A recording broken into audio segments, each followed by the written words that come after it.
어느 한 여행자 부부가 이 절메니 독일에 여행을 하다가 그 여행하는 그 스케줄이 타이밍이 이 고난주간이었습니다. 고난주간이니까 그 독일의 오페라 하우스에서 공연되고 있는 순환절 특별 연극을 관람을 하러 들어갔습니다.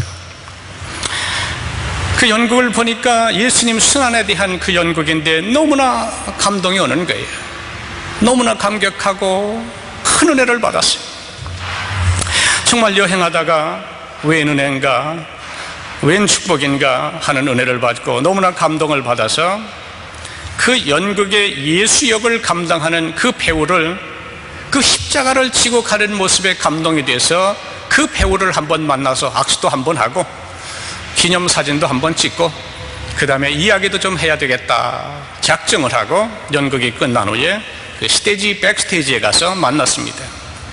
인사를 나누고 참 은혜를 받고 감동을 받았다고, 어쩌면 그렇게 그 거대한 십자가를 지고 가면서 어찌 보면 착각하다 보면 예수님보다도 더 심각하게 그 십자가를 지고 가면서 그렇게 리얼한 연극을 할 수가 있었겠습니까? 그런 얘기를, 그러다가 이런저런 이야기를 하면서 아내에게 카메라를 전해주면서 참 엄청난 감격적인 그 은혜를 받고 십자가의 모습을 봤는데 나도 저 어마어마한 십자가를 한번 접을 테니까 기념사진 하나 찍어달라고 아내에게 카메라를 넘겨줬습니다. 그리고 은근히 힘을 주고선 그 십자가의 옆에 놓여있는 것을 가서 어깨로 쳐서 일어나 보려고 하니까 아이고 꿈쩍도 안 하는 거예요. 에? 나도 사이즈도 있고 아직도 나이도 괜찮고 힘도 쓰는데 어머니 젖먹은 힘까지 해서 한번 다시 두 번째 힘을 써보는데 네 번 움직이질 않아요. 그래서 십자가를 졌던 그 연극 배우를 바라보면서 아니, 나는 십자가가 속이 텅 비고 가벼운 건 줄 알았는데 이렇게 무거웠는지를 모른다고. 그러면서 깜짝 놀라서 이걸 어떻게 지고 그토록 아주 심각하게 진지하게 연기를 했습니까? 그렇게 연극 배우에게 물었습니다. 그러니까 그 배우가 대답을 합니다. 내가 십자가의 무거움을 느끼지 않았다면 나는 예수의 역을 해내지를 못했을 것입니다 라고 대답을 하는 것입니다. 사랑하는 성도 여러분, 사람들은 십자가를 지기를 싫어합니다. 십자가를 원하지도 않습니다. 그러나 우리 주님은 우리들에게 말씀하시기를 마태복음 17장 24절에 보면 누구든지 나를 따라오려거든 self-denied, 자기를 부인하고 자기 십자가를 쥐고 나를 쫓을 것이니라. 여러분, 제자가 무엇입니까? 우리가 주님의 아들, 딸들, 주님의 제자가 되기 위해서 이렇게 교회 나오고 말씀을 묵상하고 모두가 다 주님의 제자가 되기를 위해서 주님을 따르는 것이, 참된 주님의 제자가 된다고 하는 것은 제자 훈련 과정 1, 2, 3를 끝냈다고 해서 그리고 서티피케이트 받았다고 해서 제자가 되는 것이 아닙니다. 오늘 이 한 말씀에 참된 제자의 리콰이먼트가 뭐냐, 여기에 잘 설명돼요. 첫 번째 원리는 자기를 부인해요. denied, self-denied. 이것은 뭘 말하는 거 하니? 이 십자가 모습이라고 하는 것은 무엇입니까? 로마인들이 사형 틀입니다. 범죄한 사람들, 죄인들을 그 십자가에 못 박아서 죽이는 것이 십자가의 틀이에요. 부인한다고 하는 것은 죽는 것을 말합니다. 내가 철저하게 온전히 죽어야 돼. 나의 이름 석자도, 나의 개성도, 나의 프라이드도, 나의 배경도, 나의 배움도, 모든 것 부인한다는 것은 내가 죽는다는 거예요. 다른 것 아니에요. 먼저 내가 온전히 십자가에 달려서 죽고 그런 다음에 내게 맡겨진 나의 주어진 십자가를 내가 지고 따르는 것이다. 이것이 뭐라고요? 제자입니다. 여러분의 십자가는 어디 있습니까? 여러분은 십자가를 지금 지고 가십니까? 여러분은 온전히 철저하게 부인하는 삶을 살아가십니까? 세례받고 예수님을 영접했다고 하면서 지금도 수많은 교회에 또 이렇게 찬양대로 여러 부서에서 섬기면서 주님의 아들, 딸들, 주님의 제자라고 우리가 말로 하면서 이 길을 가느냐가 말이에요. 이 십자가를 지고 가느냐. 우리 모두에게 각자의 십자가가 있습니다. 모든 성도들에게 자기 나름대로의 십자가가 있는 게, 가정에서 아내는 아내로서의 십자가, 남편은 남편으로서의 십자가, 자녀는 자녀로서의 십자가, 주의 종은 주의 종으로서의 십자가, 장로님은 장로님의 십자가, 재직들은 재직들 모두 각자가 하나님께서 하늘에 부여해 주신 나의 십자가가 있다는 사실입니다. 그거 져야 돼요. 그런데 그거는 지지 아니하고 누구 십자가를 왜 저렇게 잘못 메었나, 누구는 십자가를 왜 안 지는가, 남의 십자가만 바라보고 있는, 정말 나의 십자가를 쥐고 땀을 흘리면서 골고다로 향해서 나아가는 사람은 다른 사람의 십자가가 보이지를 않습니다. 왜? 내 십자가 쥐고 가기도 버거운데, 심찬데 누구의 십자가를 어떻게 졌느니 뭐하느니 말하고 비난할 겨를이 없다라고 하는 사실입니다. 오늘 우리들은 가정에서 십자가가 있습니다. 교회에서 져야 할 십자가가 있습니다. 이 사회를 위해서, 우리 조국을 위해서, 이 세계 복음화를 위해서 우리 각자에게 주어진, 맡겨진 십자가 있습니다. 내 십자가는 누가 져야 합니까? 옆 사람이, 친구가 져서는 안 돼요. 그 친구는 그 친구에게 십자가가 있어요. 내 십자가는 내가 져야 돼. 그건 누구도 져줄 수가 없어요. 이것이 진정한 십자가의 의미라고 하는 사실입니다. 오늘 본문 말씀의 21절에 보면 전혀 예상하지 않았던, 전혀 기대하지 않았던 십자가를 진 사람이 등장합니다. 그 사람은 바로 구레네 사람 시몬이라고 본문은 설명합니다. 불의한 빌라도의 판결을 받으신 후 십자가를 지시고 저 골고다 언덕길을 올라가시던 예수님은 힘에 지쳐가고, 그래서 좀 더 앞으로 나갈 수가 없어요. 일어서면 쓰러지고, 발자국을 옮기면 또 쓰러지고, 너무 지치고 힘들고 기력이 더하셨어요. 본래 십자가의 무게는 보통 어른이 3명이 지어야 할 무게라고 한답니다. 보통 건장한 사람이 예수님의 달리신 십자가가, 근데 그 약하신, 채찍에 맞으신, 먹지도 못하시고 마시지도 못했던 그 온갖 지치신 예수님께서 연약한 몸으로 그 어마어마한 무게의 십자가를 지신다는 것이 무리죠.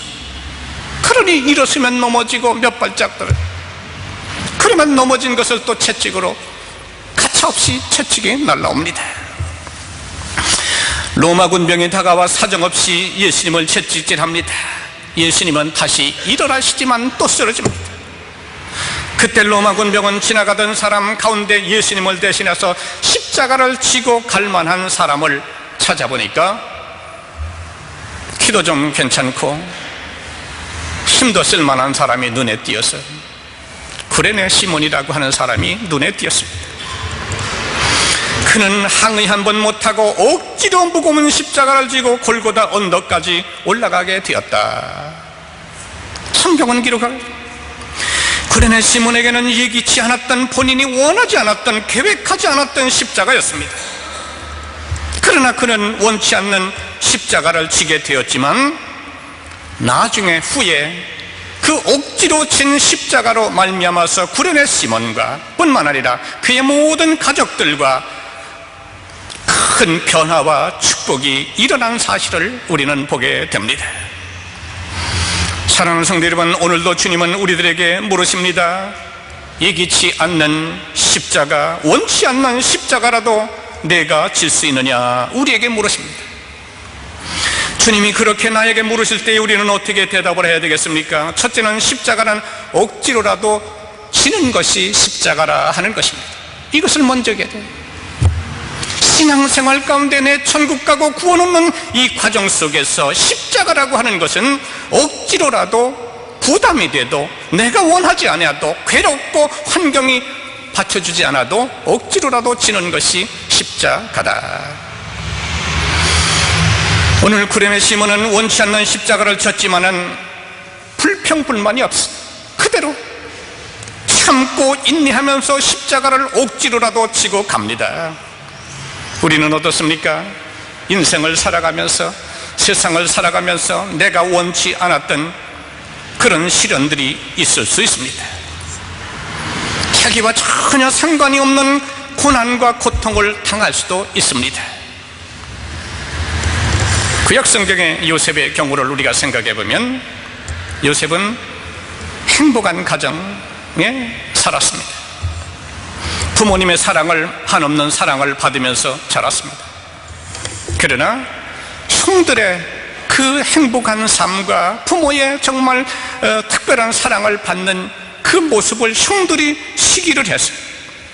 형들의 시기를 받아서 하루아침에 애굽의 종으로 팔리는 비참한 신세로 전락하고 말았습니다.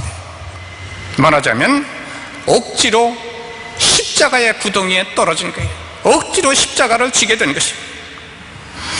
그러나 요셉은 결코 하나님을 원망하지 않았습니다. 그리고 힘들고 원망하지 않고 하나님께 불평도 하지 아니하고 어렵고 힘들다는 생각이 오면 올수록 더욱더 기쁨과 믿음과 감사함으로 그 십자가를 지고 갑니다. 하나님을 굳게 의지하는 신앙을 가지고 자기에게 억지로 주어진 십자가의 사명을 감당해 나갑니다. 보디발의 집에서 종노릇도 잘 해나갑니다. 진실하고 성실하니까. 팔려갔음에도 원망하고 형들을 뭐라고 말할 수도 있겠지만 그런 것 없어요.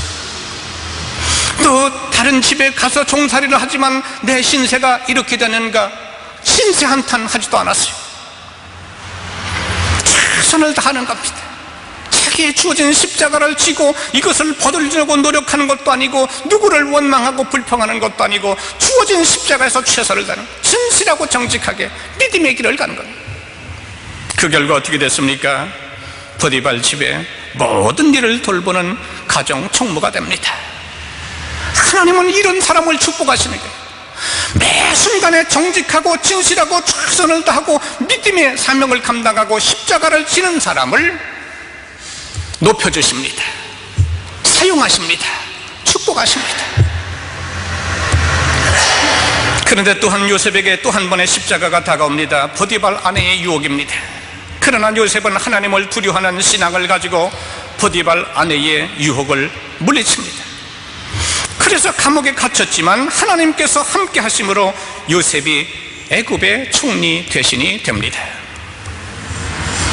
오늘날 한 성도가 신앙생활하고 교회 봉사를 하면서 왜 그렇게 신앙생활하는 게 힘이 들게 생각되고 느껴지는지,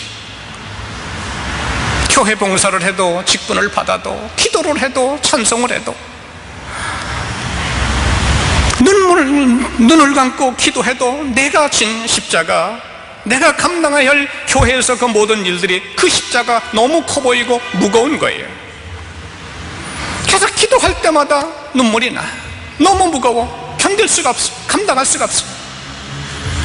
그 모습을 보고 하루는 천사가 나타났어요. 왜 눈물이 많으냐? 왜 눈물을 흘리느냐? 저는 신앙생활이가 왜 그런지 이렇게 힘든지 모릅니다. 기쁘고 즐거워야 하는데 기도해도 찬송해도 나에게 주어진 십자가 너무 무거운 것 같습니다. 도와주세요. 마음씨 착한 천사가 그래, 너무 십자가가 무거우면 벗어놓고 가벼운 십자가를 한번 져봐라. 너무나 기뻤습니다. 그래, 나를 따라와라. 천사를 따라갑니다. 어느 곳에 가니까 수많은 십자가 놓여졌네. 이게 웬다 무슨 십자가입니까? 모든 사람들이 무겁다고 내려놓은 십자가니라. 너도 무겁다고 하니까 여기서 내 십자가를 무슨 무거운 걸 내려놓고 내가 질 만한 가벼운 십자가를 골라서 지고 가라. 고맙습니다. 십자가를 찾아봅니다. 너무나 많은 수많은 십자가, 이것도 만져보고 저 십자가도 만져보고 저 십자가